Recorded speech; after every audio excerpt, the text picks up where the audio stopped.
Good morning, everyone. Welcome to Alpha Education. Today, I will discuss about Civil Service Examination Previous Year Question Paper of Economy 2018.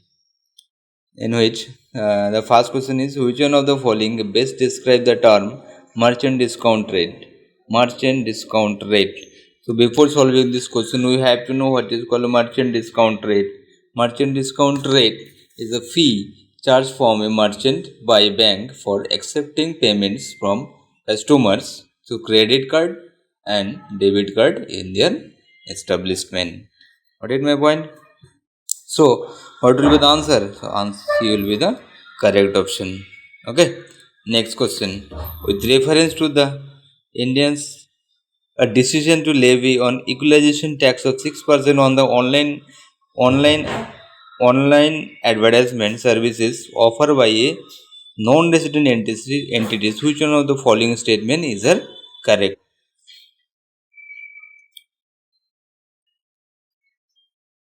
So, what will be the answer? So before solving this question, we have to know what is called equalization tax. Equalization tax. Equalization tax. It is introduced in 2016 with the intention of taxing the digital transaction, that is, the income occurring for to foreign e-commerce companies from India. Heard my point? And it is so. In first statement, they are saying that it is introduced as a part of the income tax. No, this one is wrong because this one was not part of Income Tax Act, but it was a separate legislation under the financial bill. In second statement, non-resident entities that offer advertisement services in India can claim a tax credit in their home country under the double taxation avoidance agreement. No, this one is not because they cannot claim. They cannot claim. They cannot claim. Okay. So what will be the answer? First statement is wrong and second statement is wrong. So what will be the answer?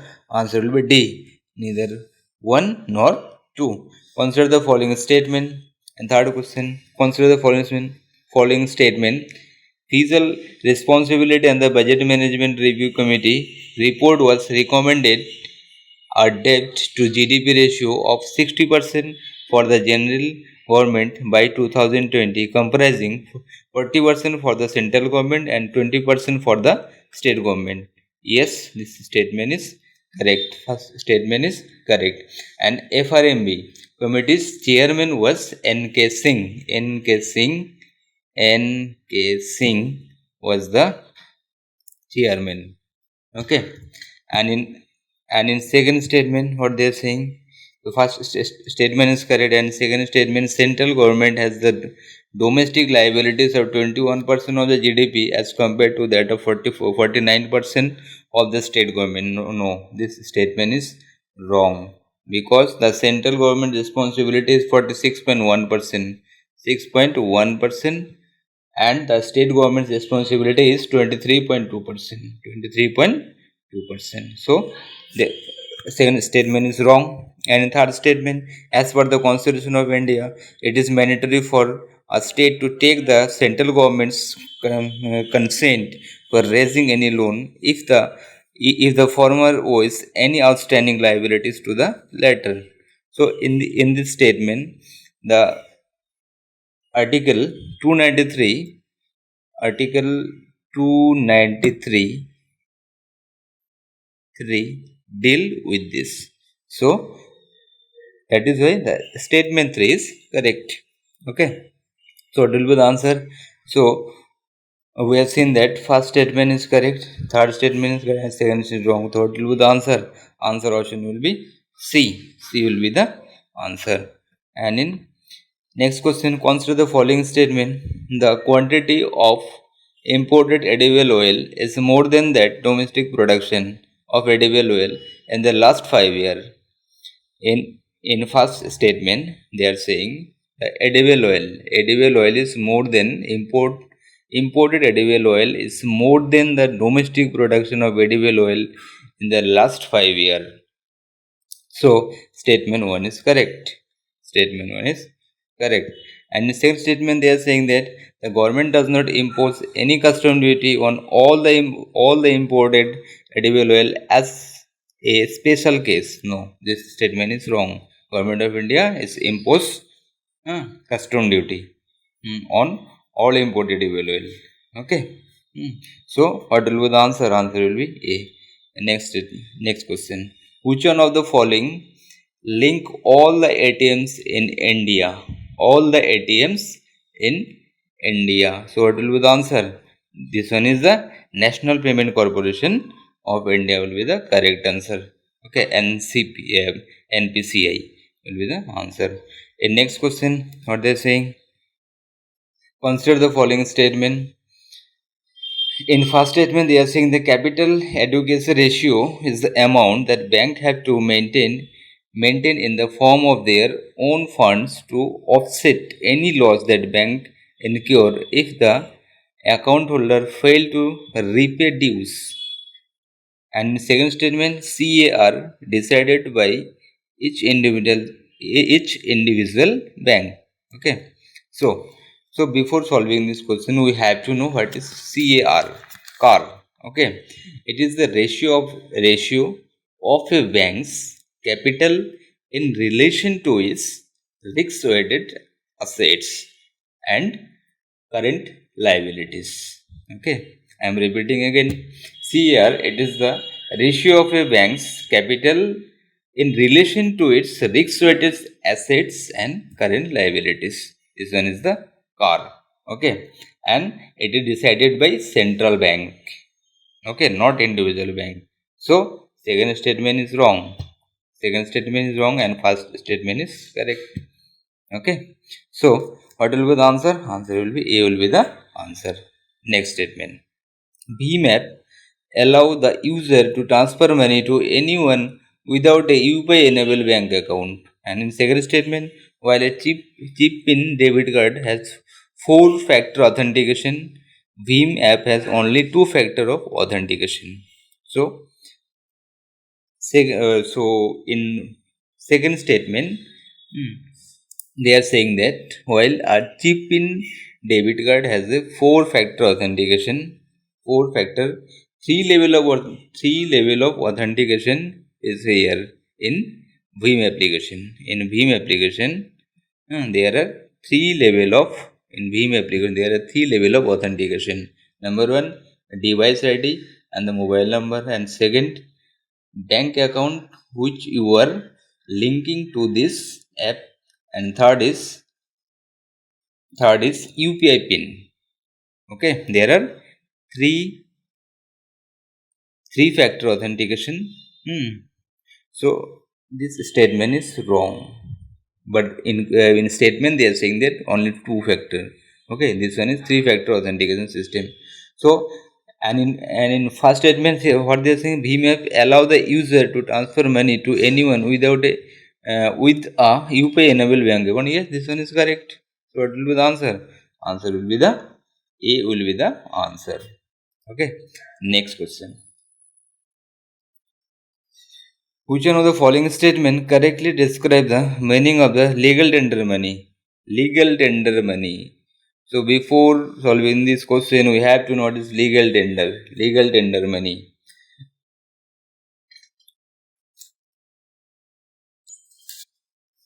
Legal tender money.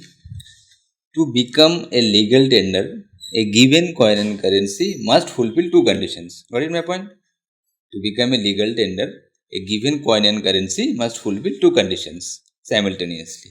First one is it must be a fiat money, and second one, it must be legally valid for all debts and transactions throughout the country.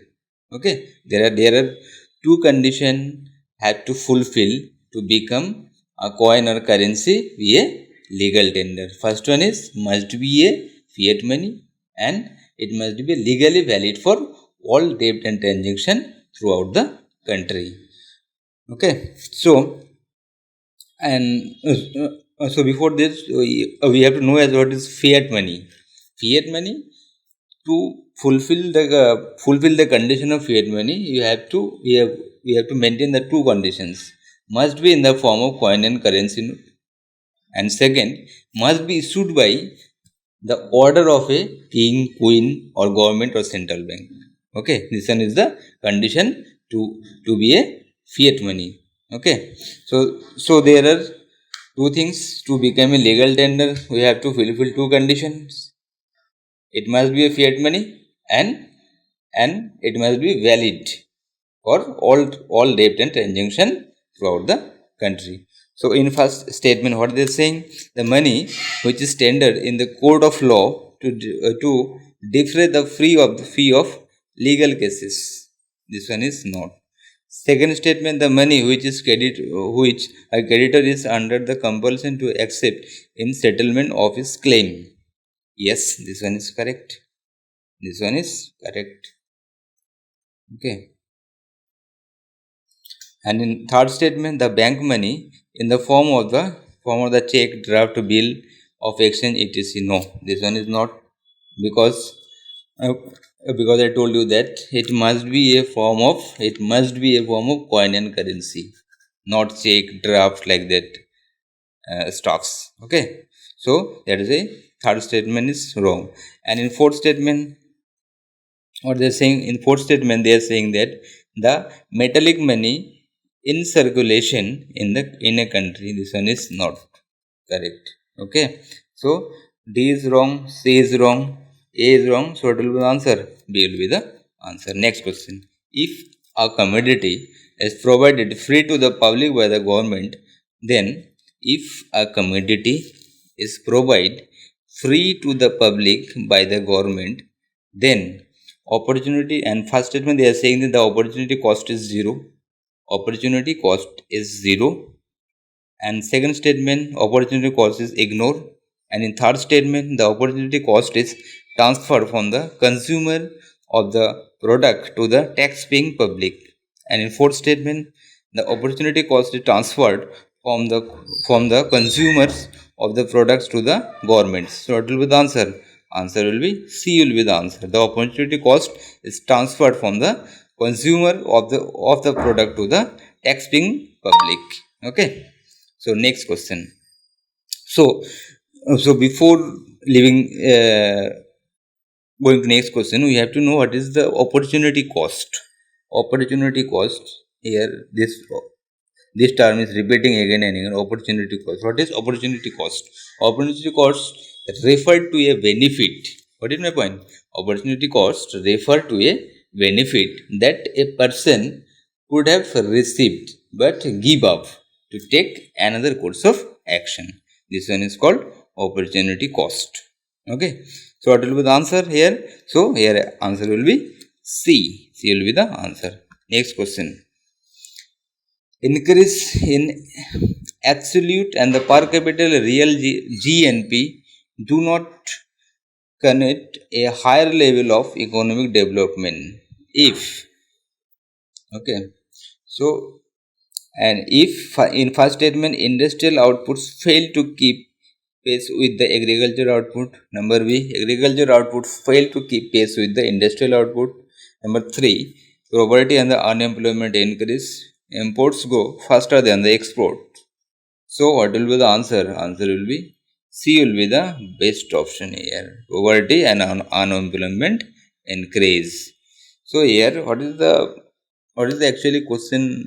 What is saying that increase in absolute and the per capita GNP do not connote the higher level of economic development. Okay, so here multidimensional non-monetary social indicators are the better reflector of overall economic development here.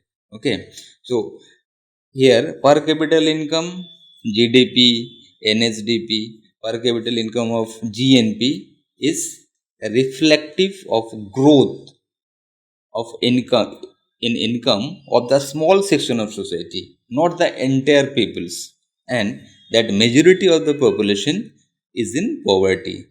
Okay, and so that is why so what will be the answer? So answer will be C will be the correct answer. Poverty and unemployment increase, because here a particular group of people are growing. Okay, but another the another peoples are not getting this benefit. Okay, so that is why C will be the answer. Next question. Consider the following statement. Human capital formation as a concept is better explained in terms of a process which enable here human capital formation. Okay, human capital formation. Here they are saying that human capital formation as a concept is better explained in term of a process which enable increasing the knowledge skill level and capabilities of the people of the country and accumulation of tangible wealth. Okay, so number 2, increasing the knowledge skill level and capabilities of the people of the country, and number 3, accumulation of the tangible wealth.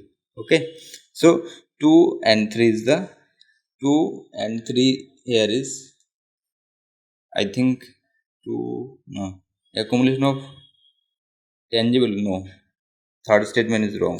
Third statement is wrong. And fourth statement, they are saying that accumulation of intangible wealth. Yes, intangible wealth. Human capital formation. Capital formation involve making of the capital goods such as uh, human capital formation. This one is based on by increasing the knowledge of individuals. They can ultimately leads to economic growth and economic development of a country, means entire development of a country. So that's why here the intangible wealth is right option here. Okay, so fourth and second statement is correct. So what will be the answer?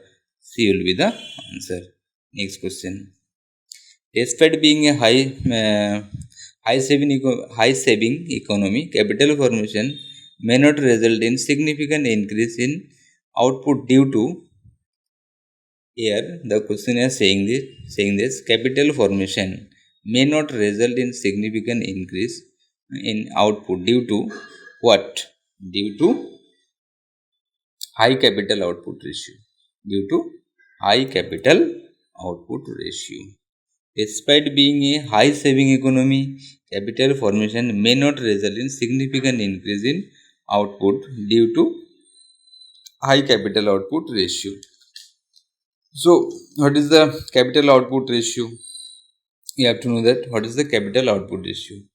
Okay, so capital formation involve making of the more capital goods such as machines, tools, factories, transport equipment, materials, electricity, etc. Okay, which are all used for the future production of goods. This one is the capital formation. And capital output ratio is the amount of capital needed to produce 1 unit of output. Capital output ratio is the amount of capital needed to produce 1 unit of output. Let's say if 32 rupees is required, is 32 unit is required. 1 second. If 32 units it is input to getting 8 unit output. 8 unit output. So what will be the output? So what will be the capital output ratio? 32 by 8. It will be 4. Means to produce 1 unit of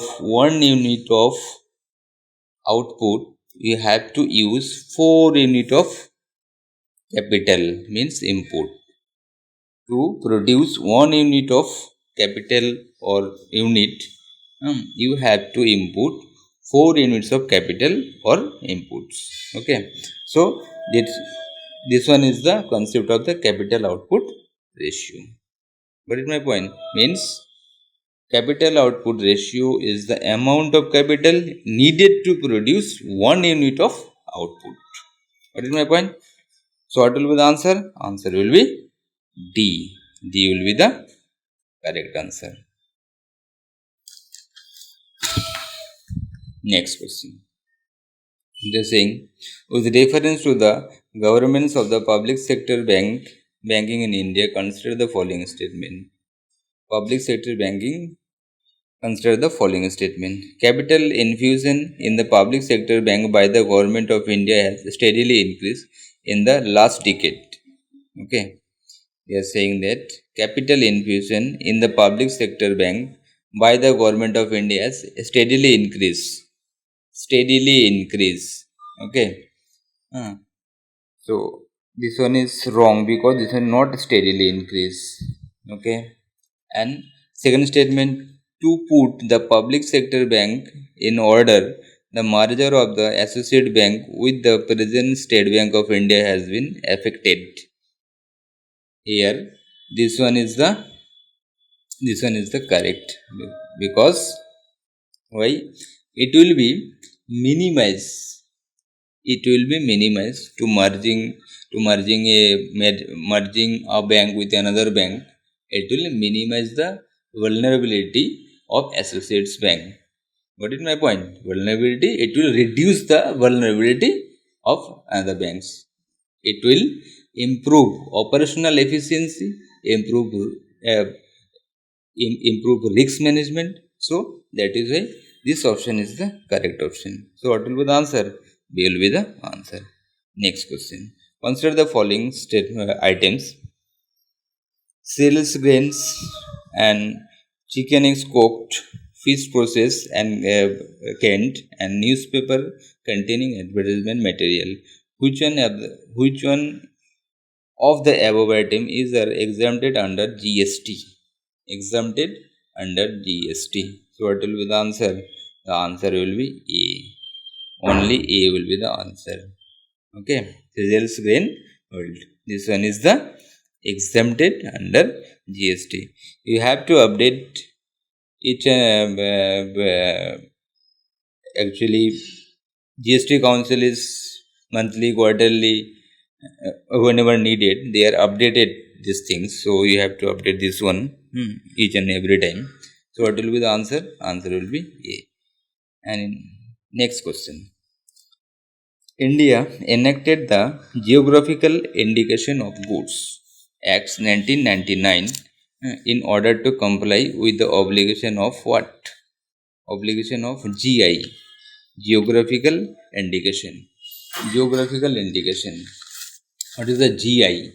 GI refers to a country or to a place where the origin of the product situated. Okay. GI refers to a country or to a place where the origin of the product situated. Okay. It indicates assurance of the quality and distinctiveness of the goods. Distinctiveness of the goods. So, and this one is the, so what will be the answer? D will be the answer. This one is the WTO agreement. Okay. WTO agreement, there are a lot of summit is happened. So this one is the output of WTO agreement. Okay. And India has complied this one in 1999. Okay. So this one is the end of the discussion of this question paper 2018. Okay. If you like, then share it. Okay. With your friends who are appearing for UPSC examination. And thank you so much for watching this session. Thank you.